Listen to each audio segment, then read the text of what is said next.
The lights of the grand auditorium dim slowly and a wave of hush spreads across the audience like a sacred silence before something divine. The stage, bathed in a gentle golden hue, seems to hold its breath as a young Filipino man steps forward. His steps are soft, cautious, like he's walking on the edge of a dream. His hands tremble slightly, betraying the nervousness buried under his brave smile. In his eyes, there's a mix of fear, hope, and determination.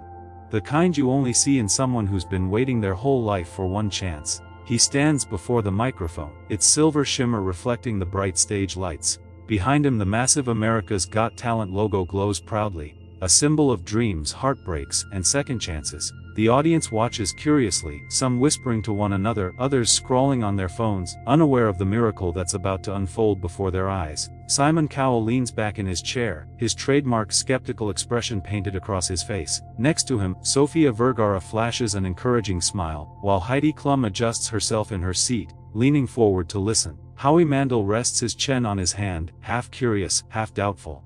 For Simon, it's just another contestant, another voice in a sea of hopefuls. But that's about to change. Simon's deep voice cuts through the silence. "What's your name?" he asks, with that cool British calmness that both intimidates and intrigues. The contestant clears his throat, his voice trembling slightly. "My name is Adrian," he says softly, almost shyly. His Filipino accent carries warmth, sincerity, a contrast to the vast, cold stage he's standing on. "And I'll be singing an Elvis Presley song, sir." The crowd reacts instantly. A few gasps, a few chuckles. One person whispers, "Oh no, not another Elvis impersonator." Another says, "Let's see if he can pull it off." There's a mixture of curiosity and disbelief. After all, how many people have tried to sing Elvis and failed? Simon raises an eyebrow, a tiny smirk forming.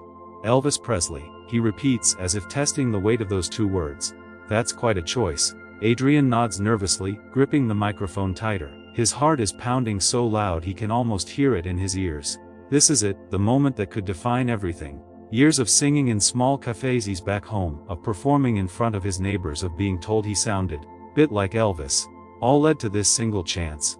The lights dim further. A soft spotlight focuses on him. Somewhere in the shadows the pianist begins to play, gentle, slow, emotional. The first few chords of "Can't Help Falling in Love" echo through the hall, and instantly the audience falls quiet. Adrian closes his eyes. The world disappears. There's no Simon, no judges, no cameras. Just him and the music. He begins softly. "Wise men say." His voice is delicate at first, almost unsure, but as the melody carries him forward, something inside him changes. The next words come stronger, deeper, filled with emotion and old soul. "Only fools rush in." The transformation is immediate and breathtaking. His voice, rich and velvety, seems to pour from another era. Every note vibrates with passion and memory. It's not just mimicry, it's resurrection. The audience's skepticism melts away in seconds. People begin leaning forward. A woman in the front row gasps and grabs her friend's hand. "Oh my God," she whispers. "Sounds just like him." Simon's expression changes too. His eyebrows furrow, not in disapproval this time but disbelief. He tilts his head slightly, studying Adrian like he's trying to figure out how something like this is even possible. Adrian opens his eyes now, and in them glows a quiet fire. He's no longer nervous. The voice of Elvis Presley seems to live within him, not as an imitation but as a shared spirit, an echo of something eternal. He sings each line with grace and pain, with love and nostalgia. The crowd begins to sway gently. Phones rise in the air as people start recording. Some mouths are open in awe. Others are whispering, "Who is this guy?" and "This is unreal." The sound engineer adjusts the levels, eyes wide. Even he can't believe what he's hearing. Every vibrato, every tone, every breath carries a sincerity that pierces the soul. As the song builds toward the chorus, Adrian's voice grows stronger, resonating with the power of his emotions. You can see his chest rising and falling, his fingers trembling as if holding back tears. This isn't just a performance, it's a confession, a prayer. "Take my hand, take my whole life too." He sings, his voice breaking slightly raw and human. The entire hall goes silent. You can almost hear hearts beating. Simon leans forward, elbows on the table, staring intently. For the first time in a long while, he's not analyzing, he's feeling. The memory of Elvis, the king of rock and roll, flashes through his mind. The tone, the warmth, the spirit. It's all here, but reborn through this Filipino soul standing before him. The camera pans across the audience, faces in tears, eyes shining, jaws dropped. Somewhere in the crowd, an elderly woman wipes her eyes. Perhaps she once saw Elvis live. Now it feels like she's seeing him again. As the final line approaches, Adrian takes a deep breath. "For I can't help falling in love with you." His voice soars through the air, echoing against the walls, filling every corner of the theater with magic. The note lingers, pure, flawless, emotional. And then silence. The kind of silence that's louder than applause. The kind that holds reverence. For a moment, no one moves, not even Simon. It's as if time itself paused to honor what just happened. Then, suddenly applause, thunderous, wild applause. People rise to their feet, the judges exchange glances of disbelief. Adrian exhales, tears glistening in his eyes. He smiles. Not the nervous smile from before, but a smile of relief, of victory, of realizing that maybe, just maybe, he made Elvis proud tonight. Simon finally speaks, his voice soft but filled with sincerity. That was unbelievable. And as the crowd continues to cheer, Adrian stands there, under the golden lights, trembling but proud. A young Filipino who just made history, one song at a time. The stage lights glowed softly as the first chords of "Can't Help Falling in Love" echoed through the massive theater. The crowd fell silent, waiting to hear what this quiet Filipino contestant could do. He stood still for a moment, gripping the microphone as though it were the only thing holding him together. His heart pounded so loudly that he could barely hear the music. This was it, years of singing in tiny karaoke bars, at family gatherings, and in front of mirrors back home, all leading to this one moment. The camera zoomed in on his face, and for a split second, you could see everything: fear, hope, and something deeper: purpose. His lips parted, and the first note slipped out. It was soft at first, hesitant, like a whisper carried on air. But as it resonated through the hall, something extraordinary happened. The tone, depth, the warmth, it was unmistakably Elvis. The audience's reaction was instant. Heads lifted, eyebrows raised, a few gasps rippled through the seats. People who moments earlier were skeptical now leaned forward, drawn in by the voice that seemed to rise straight out of another era. Even Simon Cowell, arms crossed, famously unimpressed, blinked, tilting his head slightly, as if trying to process what he was hearing. The Filipino singer's voice wasn't a simple imitation. It carried something real, something emotional. It had the soul of Elvis, but the heart of someone who had lived his own struggle. He sang the words like he meant every single one of them. Wise men say only fools rush in. Each syllable was drenched in emotion. You could hear a lifetime of admiration in the way he hit every note with reverence, not to show off, but to pay tribute. His voice quivered slightly, not from nervousness, but from the sheer weight of what the moment meant to him. In the crowd, a middle-aged woman clasped her hands over her mouth, tears forming in her eyes. A man recording on his phone lowered it for a second, just to take in the sound without distraction. The Filipino singer's tone grew stronger with every line. His shoulders relaxed, and he began to move slightly with the rhythm, no longer afraid, no longer hiding. The music had taken over. By the second verse he wasn't just performing, he was channeling. The energy in the room shifted. The judges' panel, usually full of whispers and sideways glances, sat in total silence. Simon's trademark smirk was gone, replaced with a rare look of awe. His pen, which he often used to jot quick remarks, rested motionless on the desk. Then came the part that sealed the moment forever. "Take my hand, take my whole life too."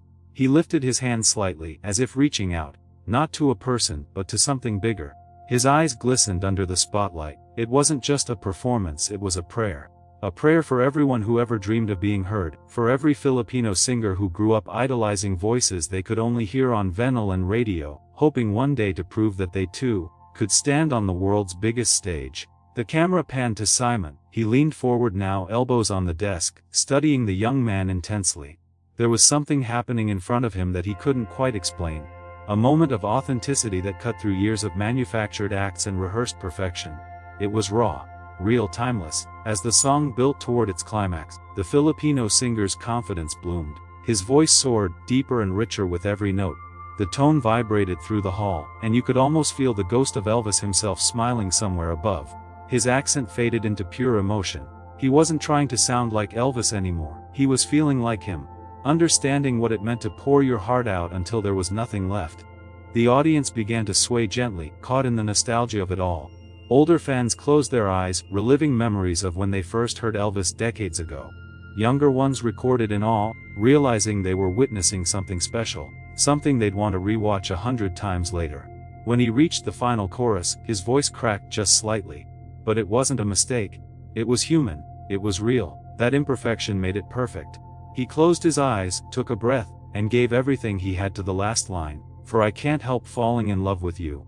And then silence. Not a single clap, not a single sound. Just a shared moment between him and the thousands of people who had forgotten to breathe. Even Simon sat frozen, lips parted, his usual sharpness softened into disbelief. It felt like the world had paused to listen to something it hadn't heard in decades. A voice that didn't just sing notes but told a story. Finally, the music faded, and for a second, there was nothing but the echo of his final word hanging in the air. You could almost see him holding his breath, afraid to open his eyes. Then it happened, the sound of the entire theater erupting into applause. A wave of clapping, cheering and shouting swept through the hall. People stood up, screaming, "That's Elvis." Some wiped their tears, others shouted, "Bravo!" Simon Cowell leaned back in his chair, shaking his head slowly, smiling the kind of smile that said he knew he had just seen something unforgettable. Heidi pressed her hands to her heart while Howie mouthed, "Wow." Sophia turned toward Simon, whispering, "He sounds like he's been sent from heaven." The Filipino singer finally opened his eyes, looking out into the blinding lights, overwhelmed. He smiled shyly, bowing his head in gratitude as the applause continued. For a brief magical moment he wasn't just another contestant, he was a bridge between generations. Between Memphis and Manila, between the king of rock and a boy who grew up halfway across the world dreaming of moments like this. He clutched the microphone close, whispering a quiet, emotional "thank you" that almost got lost in the cheers. But Simon heard it. He nodded once, eyes still fixed on the stage.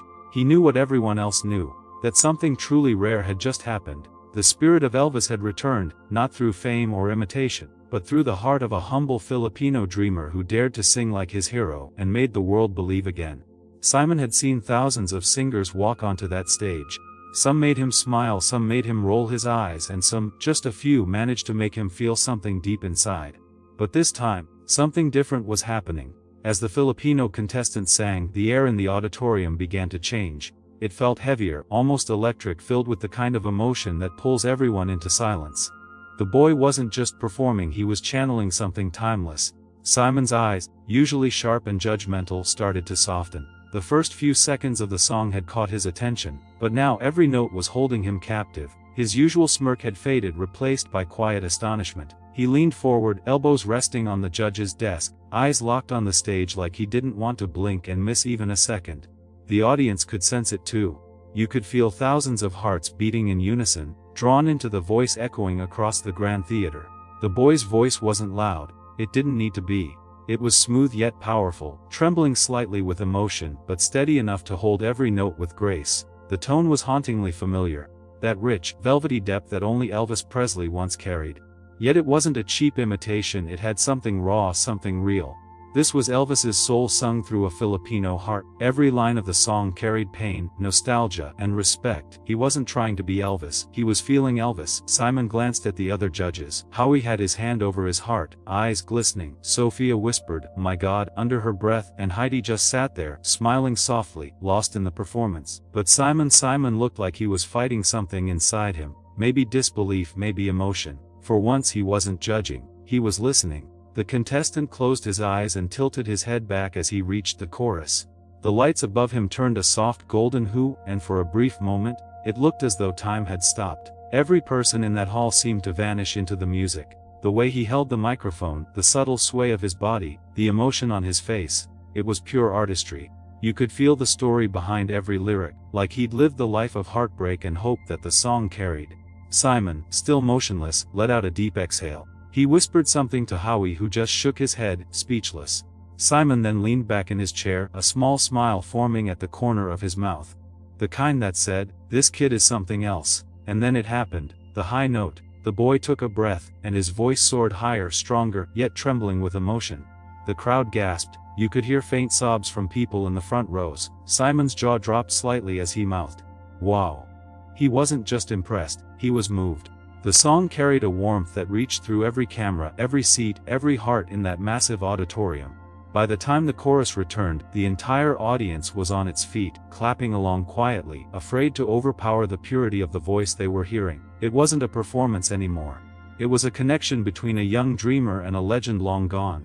The boy's face was glowing under the lights, his eyes still closed, a single tear sliding down his cheek. He didn't see the reaction of the judges, he didn't need to. He was lost in the music, in the spirit of Elvis, in the dream that had carried him across oceans to this very stage. Simon felt something shift inside him, a memory maybe, or a reminder of why he fell in love with music in the first place. This wasn't about fame, money, or talent shows, it was about soul. He slowly rose from his chair, clapping quietly at first, then louder and louder. The crowd noticed, and one by one they followed. Within seconds the entire hall was on its feet, cheering, clapping, shouting. The Filipino singer opened his eyes, confused for a moment, then realized what was happening. His voice trembled as he reached the final line, pouring everything he had left into that last note. His entire body seemed to release the weight of his dream right there on stage. When the last note hung in the air, Simon stood tall, his eyes glistening, a rare, unguarded look of pure admiration. The camera zoomed in on Simon's face. You could see something there that you rarely ever saw from him. Emotion. He wasn't hiding behind sarcasm or criticism. He was feeling it all. He mouthed the words, "Unbelievable." The song ended. The music faded, but the silence that followed was louder than any applause. The boy stood frozen, microphone still in hand, breathing heavily, tears in his eyes. And then the audience erupted. The applause was thunderous, echoing off the walls. People screamed. Some cried. Others simply smiled through their tears. It wasn't just applause, it was gratitude. Simon looked at the contestant and nodded slowly, almost like a silent bow of respect. He wasn't just acknowledging a good performance, he was acknowledging a once-in-a-lifetime moment, the kind of performance that reminded everyone watching that music can still touch souls, no matter where it comes from. The boy looked down, overwhelmed, clutching the microphone close to his chest. You could see the disbelief in his eyes. He had done it. Against all odds, against the nerves, against the weight of comparison, he had made Simon Cowell stand up. That alone was a dream few ever achieve. Simon finally spoke, voice low but full of sincerity. "That was extraordinary. I don't say that often, but you, young man, have something truly special." The crowd cheered again, chanting his name. The Filipino performer covered his face, trying not to cry. Simon just smiled, clapping softly, as if to let him have his moment. The golden light bathed the stage, shimmering around the boy like destiny itself had chosen him for that moment. That was the night when the boy who grew up singing Elvis songs in his small room back home made the world remember what it felt like to believe in music again. And even Simon Cowell, the man who'd seen it all, couldn't believe his ears. As the final note of the song faded into the air, an almost sacred silence filled the AGT arena. For a brief, magical moment, no one moved. Not the judges, not the audience, not even the Filipino contestant standing at center stage. The echoes of his voice still hung in the air, trembling like the last heartbeat of something divine. His eyes remained closed, his hands still clutching the microphone as though he was holding on to the spirit of Elvis himself. It felt as if time had stopped, caught between the past and present, between the king of rock and a humble dreamer from the Philippines. Then, from somewhere in the audience, a single clap broke the stillness. It was soft, hesitant, but soon another joined, and then another. Within seconds, the entire auditorium erupted into thunderous applause. The sound was deafening. People were on their feet, screaming, crying, cheering. Some waved little Philippine flags while others pressed their hands to their hearts, visibly moved by what they had just witnessed. It wasn't just a performance, it was resurrection wrapped in passion and purity. The young man slowly opened his eyes, confused at first by the overwhelming noise. When he saw the crowd standing, every single person, his lips trembled, tears welled up in his eyes, and he let out a shaky breath that carried years of struggle and sacrifice. For a second he seemed lost in disbelief, like a child waking from a dream that somehow became real. His shoulders shook as he whispered a silent thank you, both to the heavens and to his late grandfather, the man who first introduced him to Elvis songs back in their small-town karaoke bar. Simon Cowell, who was known for his sharp critiques and icy stares, sat in silence for a moment longer than the others. His eyes were fixed on the contestant, studying him as if trying to understand what had just happened. Then, in an uncharacteristically soft tone, he leaned forward and spoke into the microphone. "You know," Simon said, pausing as the audience quieted down again, "I've heard thousands of singers try to sound like Elvis Presley. Some good, some not so good. But you..." He stopped mid-sentence, visibly emotional. "You made me feel Elvis again." The crowd gasped. Some even shouted in excitement at Simon's rare display of emotion. The young Filipino covered his face with his hands, unable to hold back his tears. The other judges, Heidi, Sophia, and Howie, were smiling from ear to ear. Heidi placed a hand over her heart and whispered, "That was beautiful." Sophia clapped her hands together and said, "That's not just talent, that's soul." Howie leaned toward his mic, nodding with admiration. "You just reminded everyone why music still matters," he said. Simon, still gazing at the contestant, stood up from his chair. The entire hall roared again. Cameras flashed. The performer couldn't move. It was as if his body refused to believe what his eyes were seeing. Simon Cowell, the toughest judge in the world, standing for him. Simon looked at the golden buzzer in front of him, his finger hovering just above it. The crowd immediately caught on, chanting in unison, "Golden buzzer! Golden buzzer!" The sound grew louder and louder, shaking the entire building. Even the judge's table vibrated under the rhythm of thousands of voices calling for that one moment of glory. Simon smirked slightly, teasing the audience as he looked back at the contestant. "You want me to press it?" he asked, his tone playful yet sincere. The contestant wiped his tears and nodded with a trembling smile, unable to say a word. Simon took a deep breath, placed his hand firmly on the buzzer, and slammed it down. The second his palm hit the button, a golden explosion filled the stage. Confetti rained down like a storm of stars, spinning under the spotlight. The Filipino singer fell to his knees, overwhelmed by emotion, his hands shaking as the glitter fell around him. The audience screamed with joy, waving flags, hugging each other, and recording the moment on their phones. Simon was smiling, genuinely smiling, his eyes glistening under the lights. As the golden paper drifted through the air, the young man lifted his face toward the ceiling, letting the confetti fall on him like blessings. It wasn't just a win, it was a moment of redemption. All the years of rejection, the nights singing in small bars back home, the people who told him to give up, all of it suddenly felt worth it. This wasn't just for him, it was for every Filipino dreamer who ever dared to believe that talent has no borders. Simon walked up to the stage, brushing golden flakes off his jacket as he approached. The audience continued to cheer, and the other judges joined him, clapping and smiling. Simon extended his hand, and the contestant took it, still shaking from disbelief. The two stood there, mentor and dreamer, legend and believer, in a moment that transcended words. Simon leaned closer and said something only the microphones could barely catch. "Elvis may have left the building, but tonight he came back through you." The crowd went wild again. The contestant broke down crying, clutching his chest as if trying to hold his heart in place. Cameras zoomed in on his tearful face, a perfect mixture of shock, gratitude and pure joy. Backstage, as the golden confetti continued to fall, his mother was crying too, her hands pressed together in prayer. She whispered in Tagalog, "Anak, you did it, you made them see you." She had worked 2 jobs back home to support his dream, and now, she was watching him live it before the entire world. That performance didn't just move the audience. It broke the internet. Within hours, clips of his golden buzzer moment spread across social media. "The Filipino Elvis," headlines read.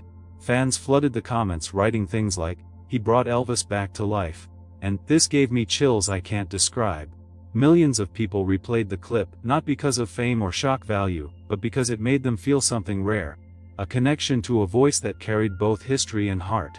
And as the stage lights dimmed, the young singer stood there one last time, staring at the crowd that had once seemed so distant. He smiled through his tears, raised the microphone, and whispered softly, "Thank you." That night, the world didn't just witness a performance, it witnessed a moment that reminded everyone why music is eternal. Because somewhere in that golden glow, the spirit of Elvis lived again, through the voice of a Filipino dreamer who dared to sing his heart out. The golden lights shimmered across the entire auditorium, bathing everything in a warm glow as the final echoes of his voice faded into silence. For a split second there was nothing, no clapping, no movement, just an ocean of stunned faces frozen in awe. The Filipino singer stood center stage, chest rising and falling with deep, uneven breaths. His heart pounded in his ears as the realization hit him. He had just finished singing in front of Simon Cowell, and for the first time in his life, he didn't care whether it was perfect or not. He had given it his all. Then, like a wave breaking after a long stillness, the audience erupted. The cheers crashed through the silence. People rose to their feet, some shouting, some crying, others holding up their phones to capture the once-in-a-lifetime moment. Confetti cannons blasted golden sparkles into the air, showering him in glittering rain. The boy froze, eyes wide, unable to move. His hands still trembled around the microphone, knuckles white. He could barely believe what he was seeing. Simon Cowell, the man known across the world for his cold, unflinching critiques, was standing. Slowly, he clapped his hands together, deliberately, powerfully, until his applause joined the thunder of the crowd. He wasn't smiling at first. He simply stood there, eyes fixed on the young man as if he were looking straight through time itself. And then, slowly, Simon smiled, a genuine, rare smile that softened his face. The boy's lips quivered. He pressed the microphone closer, trying to speak, but no words came out. His throat closed up. He looked up at the ceiling where the golden lights danced across the stage, and in that instant, the tears came. One by one, they rolled down his cheeks, glistening in the spotlight. Simon raised a finger, gesturing for the audience to quiet down. The noise softened into a gentle hum of whispers. Then he leaned forward on the judge's desk and spoke, his voice low but filled with admiration. "You know," he began, pausing just long enough to let the weight of his words sink in, "I've heard thousands of people try to sing Elvis Presley. Some come close, some don't. But what you did tonight, it wasn't imitation. It was something I haven't felt in a very long time. You didn't just sing Elvis, you made us feel him." The crowd roared again, louder than before, but Simon wasn't done. He continued, his tone softening as his eyes glimmered with sincerity. "There's something special in your voice. It's not just talent, it's heart, and that's something you can't fake." The young singer's hand went to his mouth in disbelief. He shook his head, almost laughing from the shock and emotion building inside him. The other judges were already on their feet. Haiti clapping with both hands above her head, Sophia wiping tears from her eyes, and Howie pointing at the contestant as if to say, "Remember this face." Then Simon looked down at the golden buzzer in front of him. The crowd noticed and immediately began chanting, "Golden buzzer! Golden buzzer!" The words echoed like thunder across the studio. The contestant looked around in disbelief, covering his mouth, shaking his head as if saying, "No, this can't be real." Simon smiled and teased the crowd by hovering his hand over the button, pulling it back once, twice, enjoying the energy in the room. Then, without warning, he slammed his hand down on it with a loud click. A blinding shower of gold exploded from the ceiling. The confetti whirled through the air, shimmering like sunlight through honey. The Filipino singer dropped to his knees as tears poured down his face. He covered his eyes, overwhelmed, as golden paper rained around him. The audience screamed, cameras flashed, and Simon stood up once more, his smile wide and proud. Simon walked onto the stage, stepping carefully through the golden storm. The boy looked up at him, speechless. Simon reached out his hand and helped him to his feet. The two stood face to face under the glow of the spotlights. "Elvis may have left the building," Simon said softly, gripping his shoulder, "but tonight, he came back through you." Those words hit harder than any song lyric ever could. The young singer nodded slowly, his voice trembling as he finally managed to whisper, "Thank you, sir, thank you so much." The moment stretched on, endless and beautiful. Cameras captured every tear, every glimmer of gold, every heartbeat that filled the stage. The music swelled again, an instrumental reprise of the song he had just sung, while the audience cheered like they were part of something historic, and maybe they were. Backstage, as the stagehands swept up confetti and the lights dimmed, the young man sat quietly in a corner, holding his golden buzzer ticket like it was the most fragile thing in the world. His phone buzzed with messages, friends, family, people back home in the Philippines who had stayed up late just to see him perform. He opened one message from his mother. It simply read, "We're so proud of you. You did it, Anak." He smiled through his tears. For years, he had sung in small cafes, street corners and weddings, anywhere that would give him a microphone and a moment. People used to tell him his voice was too old-fashioned, that no one cared about Elvis anymore, but tonight proved them wrong. Tonight, that same old-fashioned voice touched millions. Within hours, the performance hit social media. Clips of Simon's reaction went viral. People across the world replaying the moment he pressed the golden buzzer. Comments flooded in. "This gave me chills. I felt Elvis again through this boy's voice. Only the Filipinos could sing with that kind of soul." By the next morning, the video had millions of views. News outlets called it the most emotional audition of the season. Elvis fans shared it, praising the young man for keeping the king's spirit alive. The world had witnessed something rare. A bridge between generations, between continents, between two hearts connected through music. It wasn't just a performance anymore. It was proof that talent, when born from sincerity and passion, could break every barrier. And as the Filipino singer looked at his reflection in the dressing room mirror that night, confetti still stuck in his hair, he whispered softly to himself, "Elvis, that one was for you." The world had found a new voice that night. One that didn't just echo Elvis Presley's sound, but carried his soul. And somewhere beyond the stars, maybe the king himself was smiling too. Because on that stage, in that golden moment, a dreamer from the Philippines didn't just sing Elvis, he brought him back to life.